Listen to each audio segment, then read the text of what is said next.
future continuous tense අනාගතේ කරමින් සිටීයයි අපේක්ෂා කරන ක්‍රියා.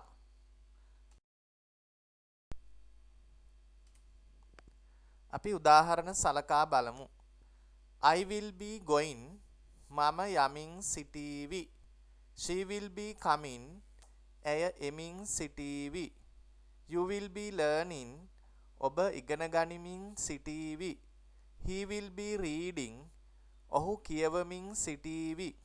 Mother will be cooking අම්මා උයමින් සිටීවි. They will be planning ඔවුන් සැලසුම් කරමින් සිටීවි. The dogs will be barking බල්ලෝ බුරමින් සිටීවි. මෙහිදී ඒකවචන සහ බහුවචන කියන ඕනෑම නාමපදයක් එක්ක will be භාවිතා කරන්න පුළුවන්. will be භාවිතා කරන්න පුළුවන්. will be වලට පසු අපි අනිවාර්යෙන්ම ක්‍රියාපදය ing සහිතව යෙදිය යුතුයි. අපි බලමු ප්‍රශ්න හදන ආකාරය පිළිබඳව. ප්‍රශ්න සකස් කිරීමේදී අපි will යන පදය පමණක් මුලට ගන්නවා.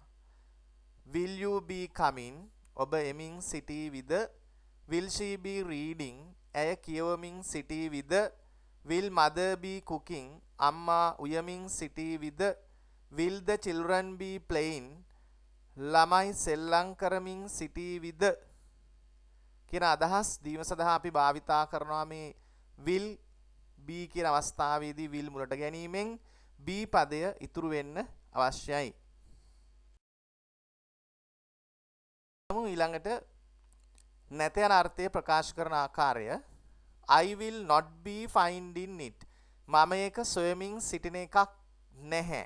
එතකොට will not be ලෙස යොදනවා. ඒක කෙටි කරන්න පුළුවන් අපිට won't be. I won't be finding it. She will not be cooking ඇය උයමින් සිටින එකක් නැහැ.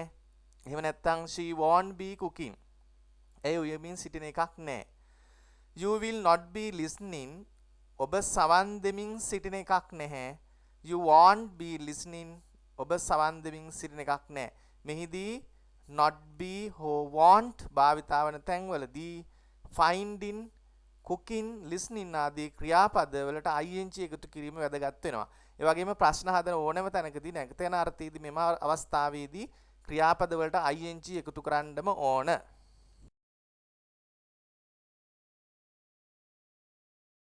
නැත යන අර්ථයේ ප්‍රශ්නත් අපි මෙලෙස සාකච්ඡා කරන්න පුළුවන්. will she not be coming එහිදීත් අපි will සහ want මුලට ගන්නවා. will want මුලට ගන්නවා. be අපි හොලවන්නේ මේ ස්ථානයේදීම තියෙන්න අරිනවා. අපිට ඕක පැහැදිලිව පේනවා. එතකොට will she not be coming අර will එක මුලට ගත්තාම not කතරු පදයට පස්සේ not තියෙන්න ඕනි. will she not be coming ඇය එමින් සිටින එකක් නැද්ද? won't she be coming ඇය එමින් සිටින එකක් නැද්ද? will you not be discussing ඔබ සාකච්ඡා කරමින් සිටින එකක් නැද්ද? won't you be discussing ඔබ සාකච්ඡා කරමින් සිටින එකක් නැද්ද?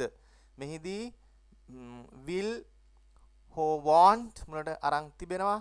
ඒ වගේම she වලට පසු be පදේ භාවිතා වෙලා තියෙනවා. not භාවිතා වන තැන්වලදී be වලට පෙර not භාවිතා වෙලා තියෙනවා.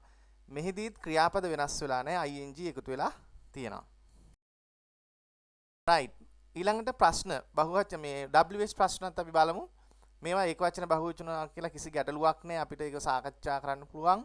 කතෘ පදයේ පිළිබඳ කිසි ගැටලුවක් නැහැ. බලමු. who will be speaking කවුද කතා කරමින් සිටිනවා ඇත්තේ? එතකොට මේ who පදයේ සමග will be කෙලින්ම එතන පාවිච්චි කරලා ing දාලා යොදන්න පුළුවන්. ඊළඟට මේ where what why වගේ පද ගත්තාම අනිත් ඒවාදී ඒවා අර සාමාන්‍ය අපි හදුව ප්‍රශ්නේ මුලින් තමයි අර ප්‍රශ්න පදේ යොදලා තියෙන්නේ. අපි බලමු will he be working කියන ප්‍රශ්නේ where මුලට ඇවිල්ලා තියෙනවා. එතකොට where will he be working කොහෙද ඔහු වැඩ කරමින් සිටිනවා ඇත්තේ?